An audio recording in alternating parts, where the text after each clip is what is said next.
La colonisation se raconte dans ce tissu, le wax. De l'Indonésie à l'Afrique de l'Ouest, il est devenu un symbole du panafricanisme.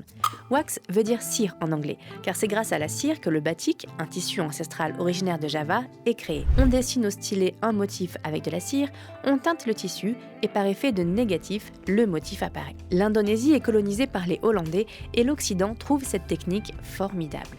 La puissante compagnie néerlandaise des Indes orientales y voit une aubaine commerciale. Ce sont les Hollandais en fait, qui ont mécanisé cette application de cire chaude sur le tissu grâce à une machine qu'ils ont appelée la javanaise, qui a été brevetée en 1854. Ces firmes hollandaises ont ensuite souhaité commercialiser leur production industrielle donc de batik indonésien à destination de leur colonie à Java. C'est l'échec. Les Indonésiens ne veulent pas de ce tissu qui ne respecte pas leur savoir-faire millénaire. Il faut bien écouler les stocks, alors pourquoi pas le marché africain? Et c'est ce marchand écossais, Ebenezer Brown Fleming, qui a une idée de génie. Il va jouer un rôle primordial dans l'adoption du wax en Afrique. Il crée à la fin du 19e siècle et le début du 20e des motifs qui vont à la fois allier l'iconographie asiatique, indonésienne. Il s'inspire de motifs traditionnels qu'on trouve dans les royaumes africains, qui relèvent des cultures traditionnelles africaines,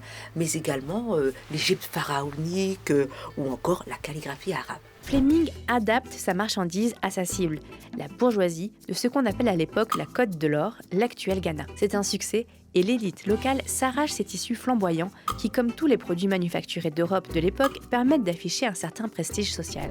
Et dans les années 50, deuxième coup de génie, cette fois ce sont les Nana Benz, des commerçantes togolaises qui achètent leurs tissus au Ghana, qui ont une idée brillante.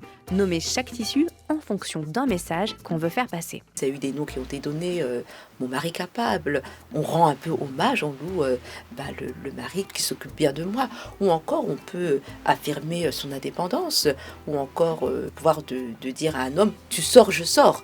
Attention, ne me trompe pas, la manière dont on va nommer les textiles et les intégrer au sein du quotidien, de la vie réelle, va parler aux personnes. Ce sont les Nana Benz qui diffusent ce textile hors du Ghana en ramenant le wax sur les marchés togolais d'abord, puis dans toute la région jusqu'en Afrique centrale. Le wax des Nana Benz connaît son âge d'or entre les années 50 et 80 et accompagne les indépendances africaines avec des messages parfois politiques. Aujourd'hui, comme pour beaucoup de tissus, la production se passe en Chine, mais le wax est toujours aussi populaire, bien que certains lui préfèrent des tissus plus authentiquement africains qui, eux, ont une histoire et un savoir-faire profondément lié à la culture de certaines populations africaines. Si vous voulez vous en mettre plein les yeux, je vous conseille cette expo et pour en connaître plus sur l'histoire de nos tissus, vous pouvez écouter cette série du cours de l'histoire.